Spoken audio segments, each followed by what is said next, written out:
Muchas gracias al profesor Bombín por tan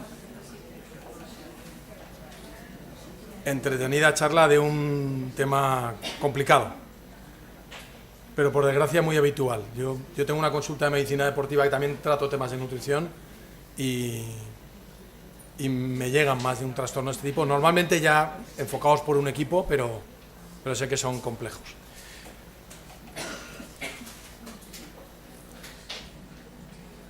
Bien, vamos a hablar ahora un poquito de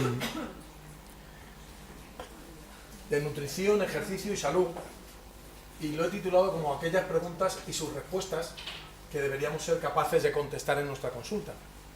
Porque como decía al principio de la jornada, yo siempre he echado de menos formación en nutrición dentro de la carrera de medicina, pero todavía he echado más de menos formación en ejercicio. Incluso muchas veces lo echo de menos en mis colegas. Gente que tiene un problema y va al médico y dice, no, es que cuando haga, pues no haga deporte.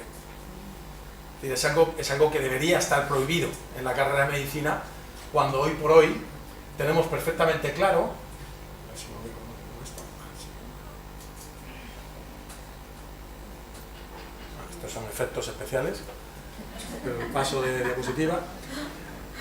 Cuando hoy tenemos muy clara la relación del ejercicio con la salud. Vamos a intentar aclarar un poquito eso, esa relación del ejercicio con la salud. Vamos a intentar entender un poquito también mejor el concepto de nutrición, que ya nos ha explicado, sobre todo esa gran diferencia entre nutrición y alimentación, pero bueno, de una forma un poquito más global.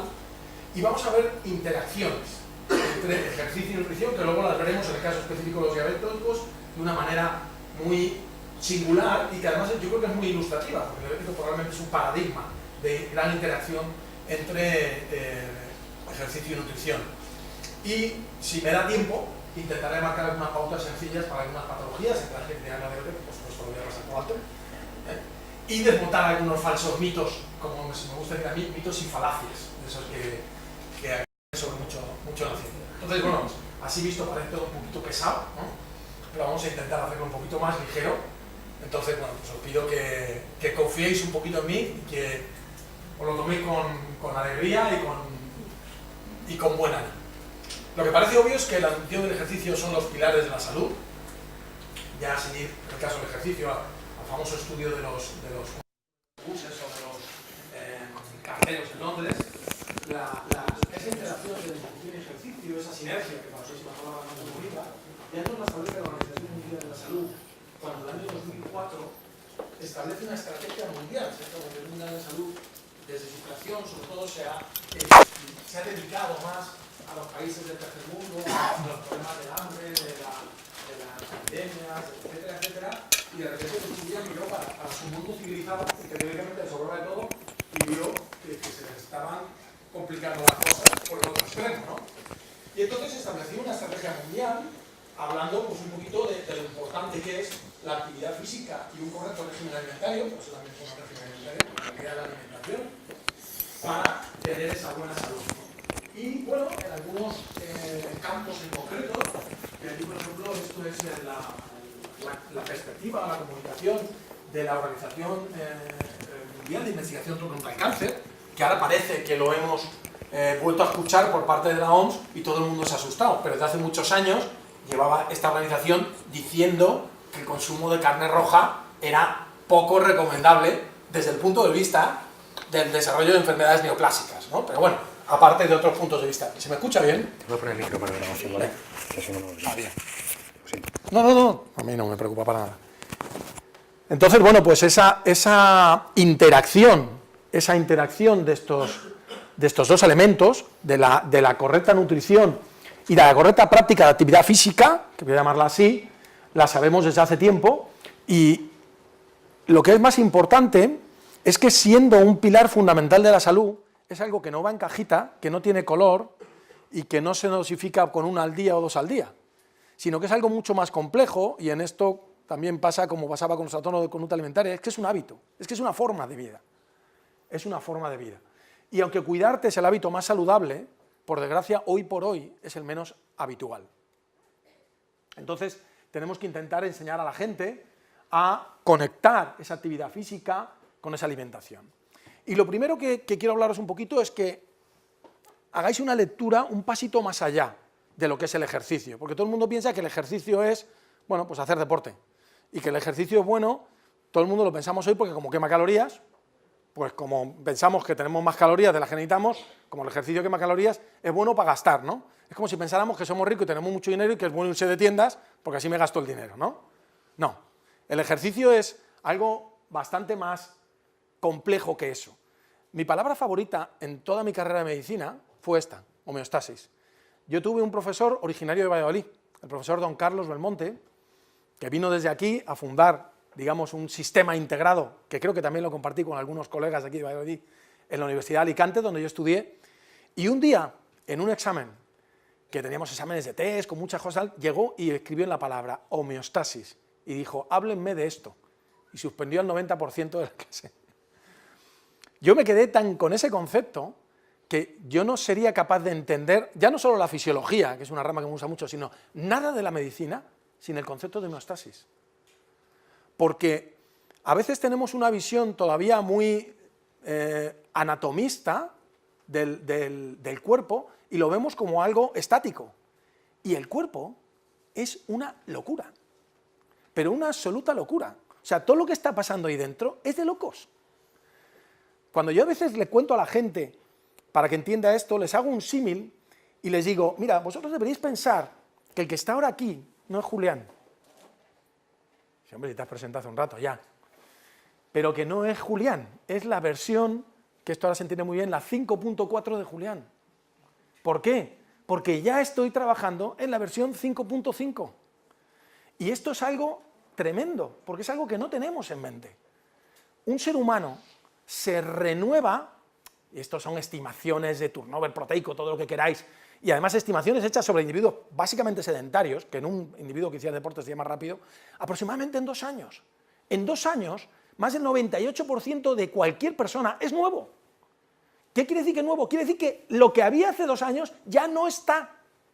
O sea, no estoy diciendo, no, es que es 2 años después, no, ese concepto que tenemos de este cuerpo, este cuerpo ya no está. Hay uno nuevo.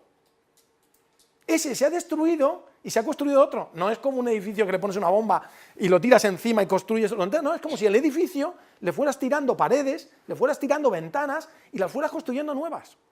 Claro, me diréis, ¿y por qué me veo igual? Número 1, porque el plano del edificio es el mismo. ¿Cuál es el plano de tu cuerpo? Tu ADN. Y salvo que ese plano se altere, como ocurre en una enfermedad neoplásica, que en alguna zona de ese plano hay una mancha y se altera el plano y entonces sale algo que no estaba. Salvo eso, lo único que ocurre con el plano es que de tanto hacerle fotocopias y tanto ir utilizando el mismo y gastándolo, pues algunas zonas se le va un poco la pintura o se arrugan un poquito, cosas así, ¿no? Pero el plano sigue estando ahí y se sigue repitiendo. Y si yo quiero que la siguiente versión sea distinta, puedo trabajar en ello. Hombre, no puedo pretender, no, yo creo que la siguiente versión mida 2,10 y tenga una melena, no. Pero yo puedo pensar que la siguiente versión de Julián tenga más bíceps. Y yo me voy todos los días al gimnasio y empiezo pim, pam, y me tomo lo que me tengo que tomar y la próxima versión tiene más bíceps. Y se me dice, bíceps. Bueno, yo quiero que la próxima versión tenga el corazón más grande. Yo me voy todas las mañanas a correr y todas las mañanas salgo a correr y empiezo a hacer entrenamiento aeróbico y mi corazón se dilata de una forma fisiológica y además se sabe que es más grande porque mi pulso de reposo disminuye, porque como mi corazón es más grande y en cada latido chuta más sangre, pues tiene que latir menos veces y simplemente por ahorro, por la mañana en vez de latir a 70, lato a 60. O como mis triatletas que se picaban, ¿no? A ver si yo estoy a 48, yo a 43, verán mañana, ¿no? O sea, entonces los atletas de fondo casi se pican con eso. Es decir, que el organismo no es algo estático, es algo que está continuamente rehaciéndose. Y ese rehacer es hasta cierto punto manipulable. Y la principal manipulación que podemos hacer en ese rehacer depende del material que metamos para fabricar, que evidentemente viene por la alimentación y es nuestra nutrición, y depende de determinadas órdenes, que se condicionan por muchas cosas, y es lo que ahora conocemos como genómica, porque incluso los genes se pueden expresar de distinta manera. Sabéis que hay una rama importante de la genómica que es la nutrigenómica. Determinadas consultas alimentarias además modifican expresión de genes, pero es que el ejercicio es probablemente el arma genómica más importante que tenemos. Determinadas expresiones de determinadas cosas dependen de lo que yo esté haciendo, igual que también de hábitos negativos o no saludables. Entonces, es muy importante que entendamos que esa máquina tiene un fin fundamental, que es la supervivencia. Y la supervivencia depende de que el organismo esté en homeostasis. Por eso, las cosas que alteran la homeostasis son las que más efecto tienen sobre ese organismo. Y el ejercicio, fundamentalmente, si lo tuviéramos que definir con una frase, ¿qué es ejercicio? Ejercicio es algo que rompe la homeostasis. Y cuando el ejercicio rompe la homeostasis, gasta calorías. Pero para mí esto es secundario. Básicamente rompe la homeostasis. Y al romper la homeostasis, es un motor de cambio. Y a ese cambio, técnicamente, en fisiología del ejercicio lo llamamos adaptación. Porque ese cambio lo podemos dirigir. Porque como hemos visto que cuando una persona corre, el corazón aumenta de tamaño, si yo necesito un corazón que funciona poco y necesito que funcione más, puedo poner a esa persona a hacer ejercicio para que mejore. Si yo he visto que hacer ese mismo ejercicio además aumenta el flujo de las arterias coronarias y crea colaterales, puedo hacer ese tipo de ejercicio como estímulo para aumentar el flujo de las arterias coronarias o crear colaterales.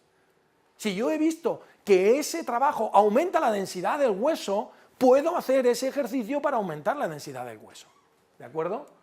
Entonces, tenemos que entender el ejercicio y la vida como algo mucho menos pasivo y mucho más activo. Y además, no solo tiene efecto en mi vida cuando lo estoy haciendo, porque el ejercicio pone en marcha señales celulares y va creando una dinámica continua de esa adaptación. ¿De acuerdo? Como decía Super Ratón, no se olviden de vitaminizarse y mineralizarse. Uno de los ejemplos de que el ejercicio no se acaba cuando se acaba, y en un plazo muy corto, es cuando yo le explico a la gente lo que es la deuda de oxígeno. La gente me dice, ¿qué es eso de la deuda de oxígeno? Pues yo cuando corro gasto energía y cuando he acabado ya la he gastado. No.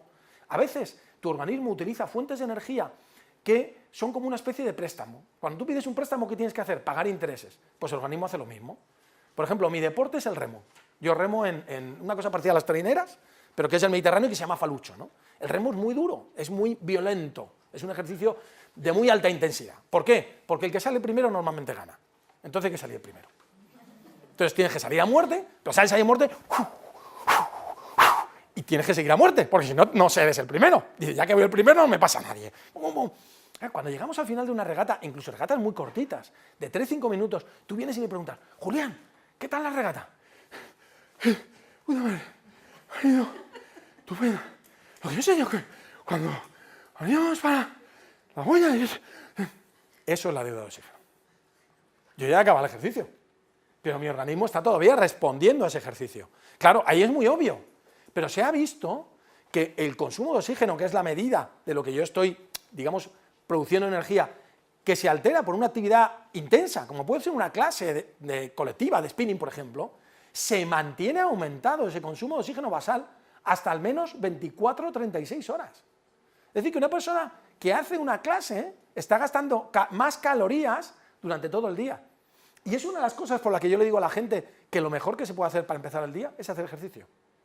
Yo le digo a la gente dos cosas que le chocan, que es lo mejor para empezar el día y que además es muy bueno hacerlo en ayunas. Y las dos son verdad. Porque cuando tú piensas que si te levantas y haces ejercicio, dices, ya voy a estar todo el día cansado. Claro, ya llevo el cansancio puesto. He hecho ejercicio, me he cansado, ya lo llevo puesto. No. Precisamente, como ese consumo de oxígeno es tu punto de partida para cualquier actividad, si tú haces un ejercicio al principio del día, evidentemente te cansas cuando lo haces, pero en un corto periodo de tiempo descansas, pero tu organismo se queda a un nivel de consumo de oxígeno un poquito más alto. Con lo cual, si tienes que hacer una actividad después, el punto de partida está más cercano a esa actividad y es más fácil. Con lo cual, cuando te acostumbras a hacerlo, que a lo mejor es verdad que los primeros días tu sensación es de, esto es un poco duro, pero cuando te acostumbras a hacerlo, te encuentras muchísimo más activado después de hacer ejercicio. Y te encuentras muchísimo mejor. Bien.